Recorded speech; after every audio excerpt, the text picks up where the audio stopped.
Good evening student. तो आज हम लोग क्लास 12 चैप्टर नंबर 5 का नेक्स्ट लेक्चर स्टार्ट करेंगे। इसके पहले हमने अभी तक जो कल स्टडी किया था axial and coaxial of magnetic field. Axial का मैग्नेटिक फील्ड हमने फाइंड किया था B = μ0/4π 2m/r³।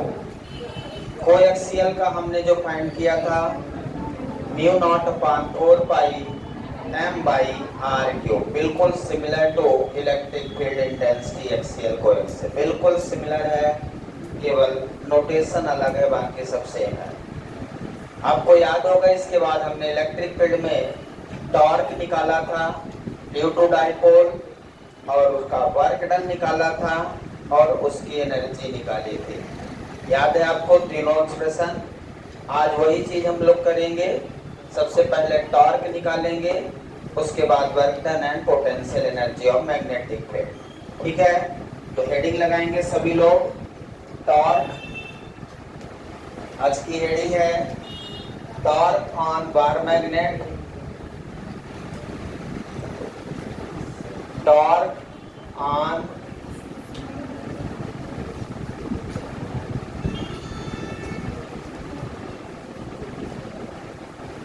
Bar magnet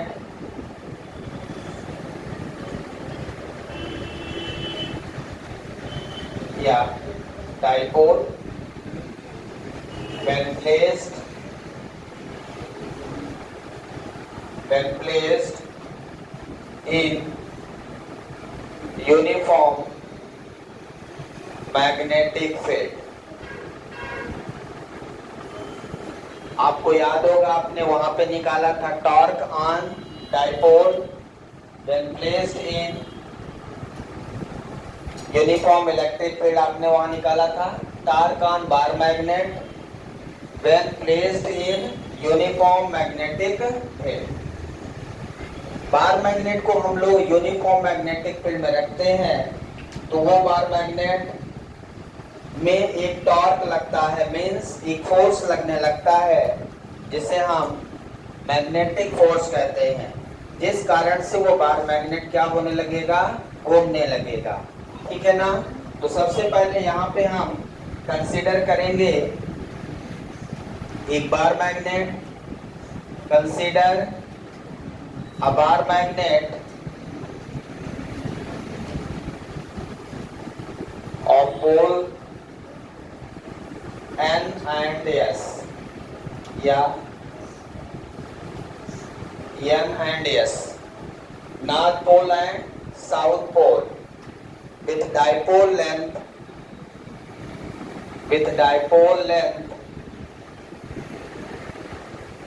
2L। Magnet की डाइपोल लेंथ क्या है, 2L है। इस तरह से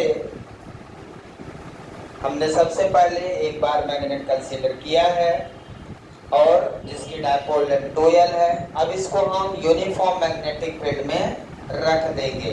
तो जैसे यूनिफॉर्म मैग्नेटिक फील्ड में रखेंगे तो इस बार मैग्नेट पे एक फोर्स लगने लगेगा। क्यों लगेगा? क्योंकि यूनिफॉर्म मैग्नेटिक फील्ड, एक मैग्नेटिक फील्ड ऑलरेडी है और एक दूसरा बार मैग्नेट। बार मैग्नेट भी मैग्नेट है, उसकी भी फील्ड लाइंस होंगी, प्लस एक यूनिफॉर्म मैग्नेटिक फील्ड है। दो मैग्नेट जहां जहां होंगे वहां पे एक फोर्स लगने लगता है। आपको पता है, दो मैग्नेट को पास लाइए, देखिए फोर्स का एक्सपीरियंस होगा, आइदर अट्रैक्शन और रिपल्सन। अट्रैक्शन होगा या रिपल्सन होगा। अट्रैक्शन तब होगा जब अनलाइक पोल होंगे, रिपल्सन तब होगा जब लाइक पोल होंगे। वही चीज, like charges repel to each other, unlike charges attract, बिल्कुल सिमिलर कॉन्सेप्ट है। तो हम सबसे पहले यहाँ पे एक यूनिफॉर्म मैग्नेटिक फील्ड कंसीडर करते हैं।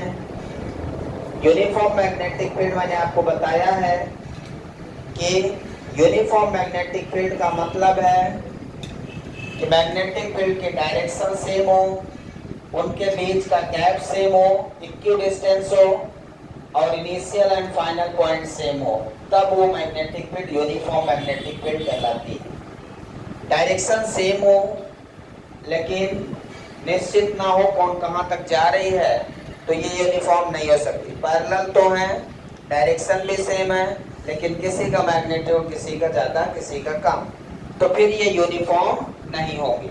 यूनिफॉर्म पूरा बराबर होगा और इनके बीच का जो गैप है वो इक्वल होगा।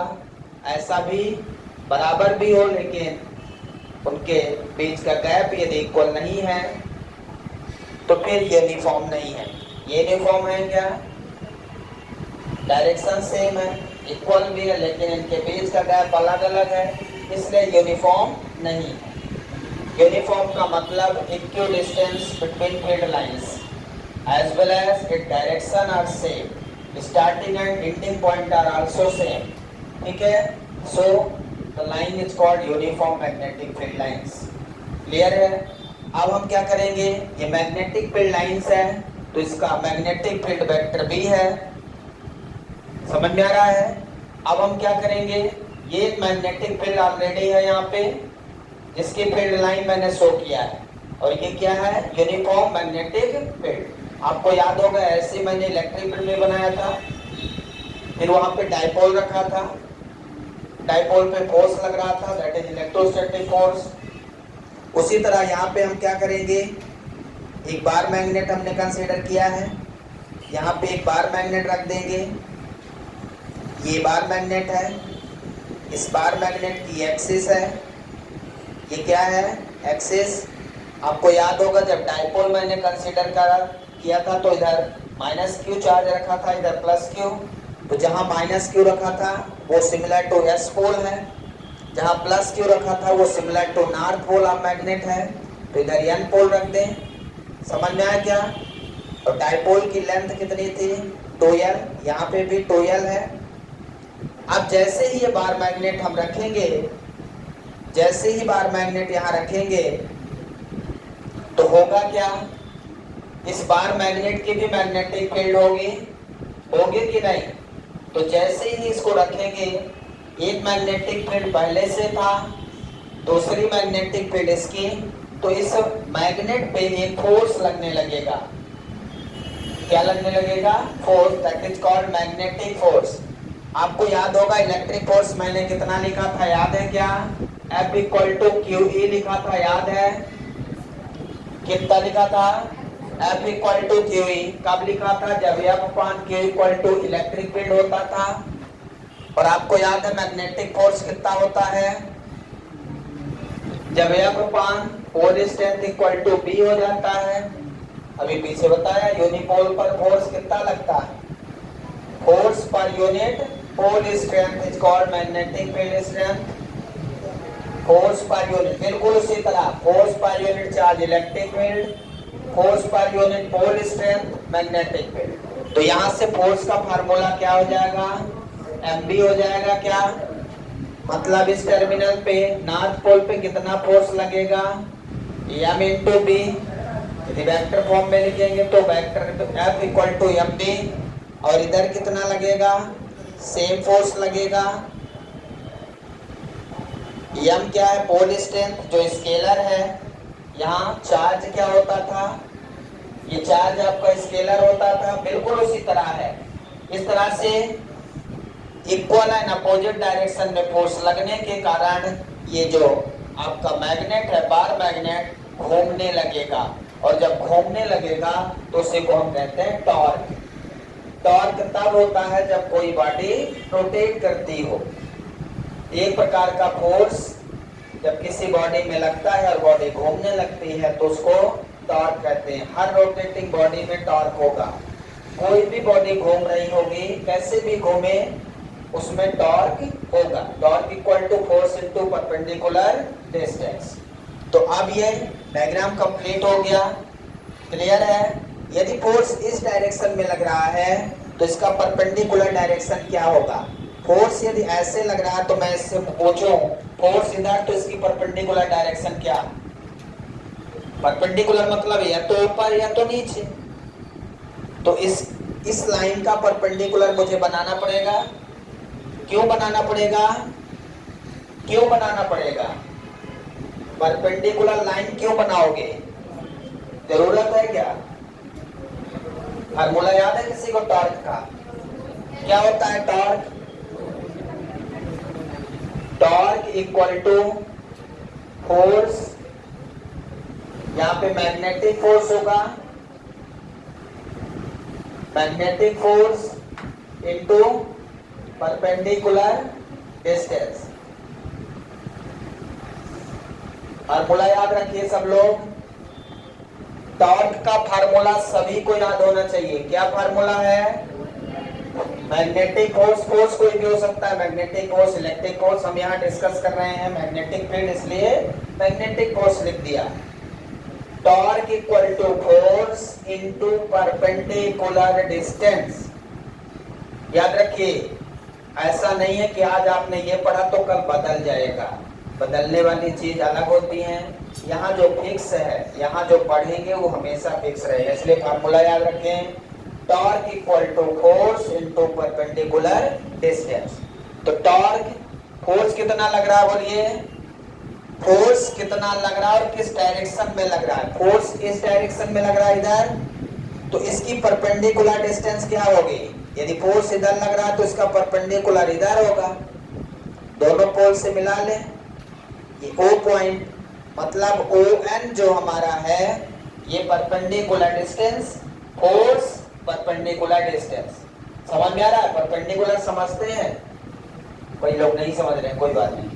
फोर्स इधर लग रहा, इसका परपेंडिकुलर या तो ऊपर या तो नीचे, तो ऊपर ले जाएंगे तो फिर से बाहर चले जाएंगे, नीचे ले गए पॉइंट O मिल गया, दोनों तरफ से पोल को मिला दिया। ठीक है, तो फोर्स कितना लिख देंगे? MB, अभी मैग्नीट्यूड में लिख रहे हैं। परपेंडिकुलर डिस्टेंस कितना लिखेंगे? ON। कितना है? ON। समझ में आया क्या? Force into perpendicular distance. Clear है सभी को? अब मुझे ये परपेंडिकुलर डिस्टेंस पता करना है। क्या आपको ये परपेंडिकुलर डिस्टेंस पता है? नहीं पता है ना? तो इसमें क्या करें, ये थीटा एंगल पे आपने इसको रखा है, तो यहाँ पे थीटा मान लें। थीटा के सामने ये परपेंडिकुलर हो गई, परपेंडिकुलर है भी, और ये बेस हो गया और ये हाइपोटेनस हो गया। तो यहाँ पे यदि हम इन ट्रायंगल बात करें NSO में साइन थीटा की वैल्यू क्या होगी बोलिए? Sine theta equal to perpendicular upon hypotenuse. तो परपेंडिकुलर क्या है? ON upon NS। यस, तो हमें निकालना क्या है? ON निकालना है। क्या निकालना है? ON। तो ON कितना हो जाएगा? NS sine theta. NS कितना है भाई? डाइपोल लेंथ है। NS कितना है? Dipole length. तो कितना हो जाएगा ये? 2L sine theta. ये वैल्यू मिल गई मुझे ON की। MB पता है, केवल ON मिल जाए तो टॉर्क बन जाएगा। ON मिल जाए तो टॉर्क मिल जाएगा। जो लोग इलेक्ट्रिक फील्ड का टॉर्क का नहीं पढ़े हैं वो यहाँ से समझ सकते हैं, बिल्कुल सिमिलर है। इलेक्ट्रिक फील्ड में जैसे हमने टॉर्क निकाला था, सिमिलर मैग्नेटिक फील्ड का टॉर्क निकाल रहे, बस वहां डाइपोल बनाया था, यहाँ बार मैग्नेट है। ठीक है, तो बिल्कुल सेम एक्सप्रेशन है, आप देख सकते हैं। यहाँ तक लिखिए फिर आगे करते हैं। इसके बाद ये वैल्यू कहाँ रख दें? इस फार्मूले में इस वैल्यू को यहाँ पे पुट कर दें। Tau equal to MB into 2L sine theta. ON की जगह क्या लिख दिया? 2L sine theta. अब B into M into 2L sine theta. M into 2L क्या होता है? किसी को याद है? नहीं याद है तो अच्छी बात है। मैग्नेटिक डाइपोल मोमेंट, बिल्कुल इलेक्ट्रिक फील्ड की तरह। Q into 2L electric dipole moment. यहाँ M into 2L magnetic dipole moment. Magnetic dipole moment को हम कैपिटल M से डिनोट करते हैं। तो आ गया फार्मूला MB साइन थीटा। आपको याद है ये टार्क का फार्मूला हम पिछले चैप्टर में भी फाइंड कर चुके हैं, याद है क्या? जब एक करंट कैरिंग कंडक्टर को यूनिफॉर्म मैग्नेटिक फील्ड में प्लेस किया था, आपको याद होगा, torque on current carrying conductor when placed in uniform magnetic field that is tau equal to mv sin theta वहां भी आया था। लेकिन वहां एक करंट कैरिंग कंडक्टर है और मैंने आपको बताया था कि एक current carrying conductor behave as a bar magnet, means वो मैग्नेट की तरह, बार मैग्नेट की तरह ही बिहेव करता है सोलेनाइड। तो current carrying conductor number of binding कर देते हैं, सोलेनाइड बन जाता है, मतलब वो हमेशा as a bar magnet behave करेगा। तो इसका टार्क हम लोग वहां पे भी फाइंड कर चुके हैं, क्लियर है सभी को? तो टार्क जो हमने वहां फाइंड किया था सेम टॉर्क यहाँ आ गया है। तो ध्यान रखना है, torque in magnetic field due to bar magnet paper में आया है कि torque in magnetic field due to current carrying conductor आया है, ये आपको याद रखना है। दोनों क्वेश्चन अलग अलग हैं लेकिन रिजल्ट सेम है, इसलिए कंफ्यूजन ना हो आपको। क्वेश्चन को ध्यान से पढ़ें और आंसर सही लिखें, ठीक है? तो मैग्नेटिक फील्ड में दो प्रकार का मैग्नेट होता है, एक टेम्परेरी मैग्नेट, दूसरा परमानेंट मैग्नेट। ये बार मैग्नेट एक परमानेंट मैग्नेट है, इसका टॉर्क यहाँ मैंने फाइंड किया, और एक करंट कैरिंग कंडक्टर है जो टेम्परेरी मैग्नेट है, इसका टॉर्क हम पीछे निकाल चुके हैं पिछले चैप्टर में, वहां पे भी tau equal to mv sin theta ही प्रूव किया था। क्लियर हो गया सबको? अब हम इसका वर्क डन निकालेंगे। केस फर्स्ट पहले देख लें इसका केस फर्स्ट क्या होगा? केस फर्स्ट ये है, यदि थीटा 0 डिग्री है तो साइन 0 0 हो जाएगा, और यदि साइन 0 0 है इसका मतलब टॉर्क 0 होगा। इसका मतलब ये है कि यदि मैग्नेट को, बार मैग्नेट को आप यूनिफॉर्म मैग्नेटिक फील्ड के डायरेक्शन में रखते हो, यदि आप बार मैग्नेट को यूनिफॉर्म मैग्नेटिक फील्ड के डायरेक्शन में रख देते हो तब वहां पे कोई टॉर्क नहीं होगा। ऐसे ही इलेक्ट्रिक फील्ड में आपने पढ़ा था, यदि डायपोल को यूनिफॉर्म इलेक्ट्रिक फील्ड के डायरेक्शन में रख रहे थे तो उसका टॉर्क 0 था। सेम यहाँ पे भी है। और मैक्सिमम टॉर्क कब लगेगा? जब आप मैग्नेट को यूनिफॉर्म मैग्नेटिक फील्ड के परपेंडिकुलर डायरेक्शन में रखोगे, ये याद रखना है।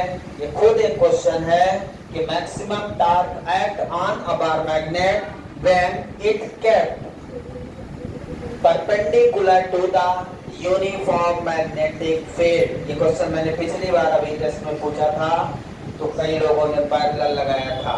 तो टॉर्क कब होगा मैक्सिमम? जब बार मैग्नेट को यूनिफॉर्म मैग्नेटिक फील्ड के परपेंडिकुलर रखेंगे तब टॉर्क मैक्सिमम होगा। ये याद रखिए, कॉन्सेप्ट को समझिए। यदि आप कॉन्सेप्ट समझते हैं तो रिजल्ट सही रहेगा। साइन 91 हो गया, टाउ आपको मिलेगा M B, capital M capital B याद रखिएगा, और उस समय ये मैक्स होगा। टाउ इक्वल टू क्या हो जाएगा? M capital B. यहाँ पे वेक्टर फॉर्म में एक बार लिख लेना, यहाँ पे ये वेक्टर फॉर्म में क्या होगा? Vector M cross vector b. आपने वहां पे भी निकाला था वेक्टर फॉर्म ना, vector tau equal to b cross e निकाला था वहां पे। यहाँ टॉर्क वेक्टर फॉर्म में क्या हो जाएगा? Vector M cross vector B. Vector M क्या है? मैग्नेटिक डायपोल मोमेंट, जो एक वेक्टर क्वांटिटी है जिसकी डायरेक्शन, मैग्नेटिक डायपोल मोमेंट की डायरेक्शन साउथ पोल से नॉर्थ पोल की ओर है। इलेक्ट्रिक डायपोल की डायरेक्शन माइनस से प्लस है। जब आप एक चीज पढ़ोगे तो दूसरा बनेगा, और मन से नहीं पढ़ोगे तो कुछ नहीं बनेगा। फिक्स है। ना आपको साउथ पोल ना north pole comparison electric field में नहीं आता है तो फिर आप पढ़ने लायक नहीं है। फिर आप बैठिए, लिखिए, घर चले जाइए। बता चुका हूँ, negative charge behave as a south pole of the magnet, positive charge behave as a north pole of the magnet. रोज रोज नहीं बताया जाएगा, बिल्कुल सिमिलर है, सब कुछ सिमिलर, कुछ अलग ही नहीं है। अगली हेडिंग लगाएंगे, work done, work done by bar magnet when placed in uniform magnetic field। तो अब हम इसका वर्क डन निकालेंगे।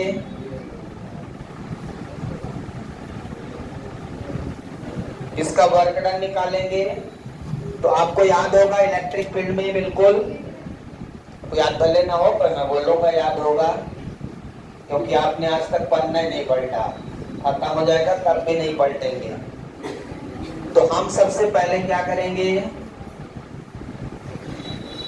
आधे घंटा अपने लिए नहीं है आपको, तो फिर अब क्या करोगे जिंदगी में? आधे घंटे यदि आप नहीं निकाल सकते अपने लिए तो दूसरे के लिए तो पूरा दिन बाकी है कि नहीं। ये यूनिफॉर्म मैग्नेटिक फील्ड है। इस यूनिफॉर्म मैग्नेटिक फील्ड में अब मुझे क्या करना है, बार मैग्नेट को रख देना है। बार मैग्नेट को किसी एंगल तक ले जाने में, क्योंकि आपको पता है समस्या क्या है, किसी को पता है अपनी समस्या? यहाँ बार मैग्नेट की समस्या ये है कि यदि बार मैग्नेट को आपने ऐसे रख दिया तो घूम नहीं सकता, उस पे कोई टॉर्क नहीं लगेगा। लगेगा क्या? तो फिर वो घूमेगा ही नहीं। आपको इतना ध्यान रखना है कि पैरेलल के अलावा किसी भी एंगल पे रख दो, यदि आपने इतने पे रख दिया तो ये घूमना चालू कर देगा। 0 डिग्री के अलावा किसी भी एंगल पे यदि आप बार मैग्नेट रखते हो मैग्नेटिक फील्ड में, तब उस पर टॉर्क लगना चालू हो जाता है। अभी आपने पहला केस देखा, 0 डिग्री पे टॉर्क कितना था? 0 था। मतलब यदि हम मैग्नेट को, बार मैग्नेट को ऐसे रख दें तो ये घूम नहीं सकता। आपको ऐसा करना है कि ये घूमने लगे। तो क्या करूंगा, यदि ये इतने पे रखा है तो क्या करूंगा मैं, यदि ये बार मैग्नेट है मान लीजिए, अब मैंने इतने पे इसको रख दिया तो ये घूम नहीं सकता। मुझे इसे क्या करना है, इस एंगल से किसी दूसरे एंगल तक लाने में कुछ अमाउंट ऑफ वर्क डन करने हैं। इसको इस पोजीशन से इस पोजीशन तक लाने में कुछ अमाउंट ऑफ वर्क डन करने हैं, जो इसका एंगल थीटा हो जाएगा, एक्सिस से एंगल थीटा पर रोटेट हो जाएगा। समझ रहे हैं? बार मैग्नेट को हम किसी एंगल पे क्यों रखते हैं? क्योंकि जब आप उसको किसी एंगल पे रखोगे तभी उस पर टॉर्क लगेगा, और जब टॉर्क लगेगा तभी वो घूमना चालू करेगा। और यदि आप 0 डिग्री पे रखते हो तो कभी नहीं घूमेगा। समझ में आया? इसलिए आपको क्या करना है, इस 0 डिग्री से किसी एंगल थीटा तक लाने में किया गया वर्क ही मुझे फाइंड करना है।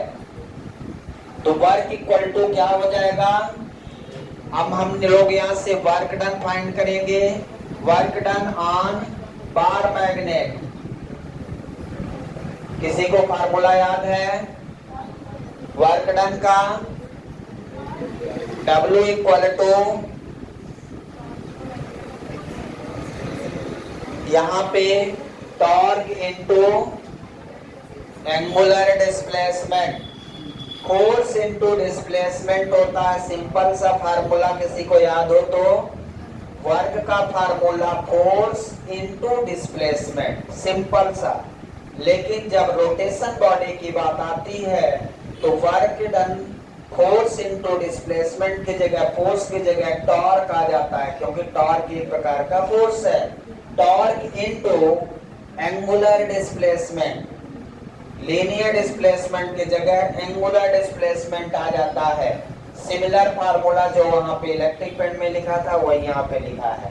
यहाँ DW लिख देंगे क्योंकि हमने छोटा सा वर्क किया है अभी, छोटा सा वर्क। इंटीग्रेट करोगे इसको, इंटीग्रेट बोथ साइड, तो DW इक्वल टू 0 से थीटा इंटीग्रेशन कर दो, टाउ डी थीटा, और टाउ हम पीछे निकाल चुके हैं याद है। DW का इंटीग्रेशन कितना हो जाएगा अनीस? DW का इंटीग्रेशन W होता है, टाउ की वैल्यू रख दीजिए। अभी क्या निकाला आपने? Capital MB sine theta D theta. आपने अभी टाउ इक्वल टू कितना लिख दिया था? MB sine theta. डायग्राम आपको फिर बनाना होगा।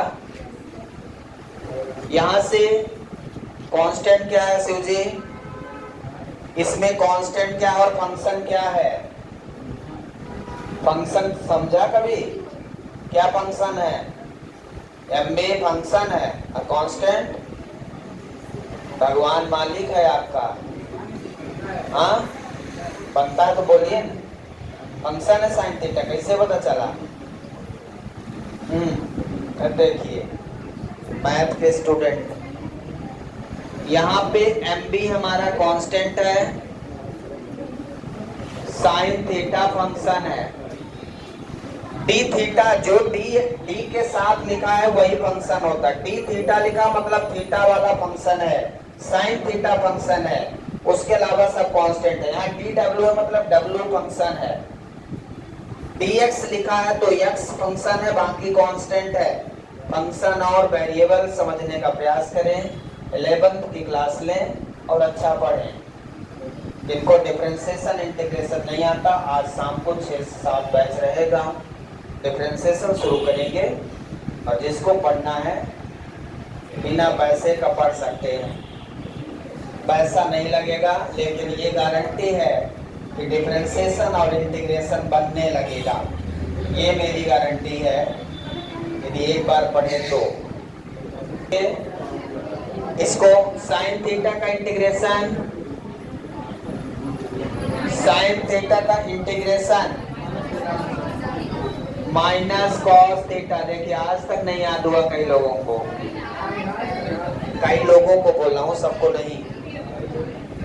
साइन थीटा का इंटीग्रेशन माइनस कॉस थीटा और साइन थीटा का डिफरेंशिएशन प्लस कॉस थीटा होता है। याद रखिए, इतना 2-3 चीजें आप याद कर लें तो पूरी फिजिक्स खत्म हो जाए। हाँ, फिजिक्स में कुछ नहीं है इसके अलावा, मैं वही याद किया हूँ। उसके अलावा चलिए MB हो गया। यहाँ लिमिट रख दें, लिमिट कैसे रखेंगे? Upper limit minus lower limit. Theta की जगह पे थीटा रखना है, तो अपर लिमिट रखेंगे तो cos theta minus cos theta है। शांत हो जाए, शांत हो जाओ। Minus cos theta, upper limit रख दिया, फिर माइनस, और ये वाला माइनस, एक माइनस यहाँ भी है ना, तो minus minus plus cos 0। Lower limit क्या है? 0। कॉस 0 की वैल्यू किसी को याद है? कितना? +1 हो जाएगी, है ना। अब इसको मैं ऐसा लिख दूं, MB 1 माइनस कॉस थीटा। आपको इलेक्ट्रिक फील्ड का याद है work done? PE 1 minus cos theta निकाला था, बिल्कुल सब कुछ वही निकाल रहे हो जो आपने इलेक्ट्रिक फील्ड में पढ़ा था। इसलिए इलेक्ट्रिक फील्ड बनता है तो मैग्नेटिक फील्ड का भी बनेगा, एज इट इज है, कुछ ज्यादा चेंज नहीं है। और थीटा को यदि मैं 180 डिग्री रोटेट कर दूं तो 2MB हो जाता है। cos 180 -1 माइनस माइनस प्लस हो जाएगा। यहाँ तक लिखिए जल्दी से। तो देखिए यहाँ पे केस फर्स्ट क्या है? कि थीटा इक्वल टू 0 है, cos 0 1, तो वर्क डन कितना? 0। आपको पता है, ध्यान से देखें, यदि हमने बार मैग्नेट को 0 डिग्री पे रखा है ऐसे, along the direction of uniform magnetic field, no amount of work done. उस समय कोई वर्क डन नहीं करना पड़ेगा। अब वर्क डन तब होगा जब इसको किसी एंगल पे ले जाओगे। तो केस सेकंड ले लें, if theta equal to 90 degree, cos 90 0, किसी कोई 1 बोल रहा है चुप्पे से, कोई बात नहीं बोलो। cos 90 यदि 0 हो गया तो क्या बचा, M B, W equal to M B हो गया, लेकिन ये मैक्सिमम नहीं है अभी। Case third, if theta equal to 180, question ये पूछ लेता है कि थीटा को 180 डिग्री घुमाने पे कितना अमाउंट ऑफ वर्क डन करना पड़ेगा। तो cos 180 माइनस 1, ये माइनस 1 माइनस माइनस प्लस 1, तो W इक्वल टू 2mb हो जाएगा। कैपिटल एम है, ध्यान रखिएगा, स्मॉल एम लिखेंगे तो पोल स्ट्रेंथ हो जाएगा। कैपिटल एम लिखा है हर जगह, यहाँ पे कैपिटल एम है पूरा, यहाँ भी कैपिटल एम, यहाँ कोई स्मॉल एम नहीं है, इसलिए ध्यान रखिए। स्क्रीनशॉट ले लीजिए जल्दी से।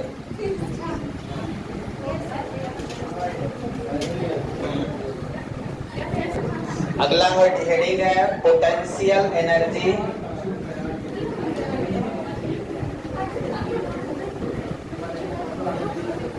पोटेंशियल एनर्जी हेडिंग लगाएंगे of a bar magnet, of a dipole लिखने या बार मैग्नेट।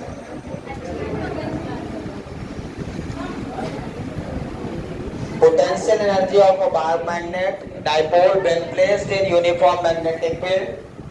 ये उसी तरह से है जैसे इलेक्ट्रिक फील्ड में भी आपने पोटेंशियल एनर्जी निकाला था डाइपोल की इलेक्ट्रिक डाइपोल की पोटेंशियल एनर्जी आपने निकाला था, याद है क्या फार्मूला। Potential energy U equal to minus P E cos theta निकाला था, यहाँ पे minus M B cos theta निकालेंगे।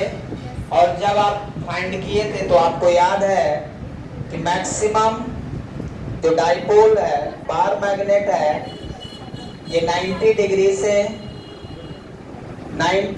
से थीटा डिग्री तक लाने में, 90 डिग्री से इस बार थीटा डिग्री उल्टा लाएंगे। जब हम इसको यहाँ से यहाँ तक ले जाने में अमाउंट ऑफ वर्क डन किए थे, तभी इसमें एक एनर्जी स्टोर हो गई थी। और यदि मैं इसको इतने पे ले आके छोड़ दूं तो ये अपने आप ऐसे जाएगा। तो 90 डिग्री से थीटा डिग्री इसकी लिमिट हो जाएगी। एनर्जी के लिए जो लिमिट आपने यहाँ पे निकाला है वो क्या हो जाएगी, 90 मतलब π/2। 90 डिग्री को क्या बोलते हैं, π/2 से थीटा, बस केवल इतना सा चेंज आएगा यहाँ पे, π/2 से थीटा हो जाएगा। Lower limit π/2, upper limit theta. बाकी एज इट इज लिखना आपको। अमाउंट ऑफ वर्क डन करना ही पोटेंशियल एनर्जी है। The amount of work done on bar magnet in uniform magnetic field from 90 degree to theta degree. Okay, तो यहाँ पे कितना आ जाएगा, पूरा एज इट इज लिखेंगे। अब यहाँ से लिमिट रख देंगे, minus M B cos theta, upper limit plus cos π/2। Cos 90 degree की वैल्यू याद है 0 हो जाएगी। और फिर W को ये हम लोग U लिख देंगे, minus M B cos theta. ये आ गई हमारी potential energy, magnetic potential energy minus M B cos theta on bar magnet. Bar magnet में जो पोटेंशियल एनर्जी आती है जब उसको रोटेट करते हैं तो कितनी होती है, minus M B cos theta. Electric dipole में कितनी होती है, माइनस पीई कॉस थीटा। बिल्कुल सिमिलर है। पूरा एक्सप्रेशन आज का इलेक्ट्रिक फील्ड पर बेस्ड है। जो आपने इलेक्ट्रिक फील्ड में जैसा पढ़ा था वैसा ही बिल्कुल मैग्नेटिक फील्ड में। इसलिए आज आप अच्छे से घर जाकर एक्सियल कोएक्सियल पहले करेंगे और फिर ये टॉर्क वाले इलेक्ट्रिक फील्ड का और मैग्नेटिक फील्ड का ये आज का वर्क रहेगा। टॉर्क, वर्क डन और potential energy, electric as well as magnetic field दोनों करेंगे। सुन लिया? तो ये आपको ध्यान रखना है क्या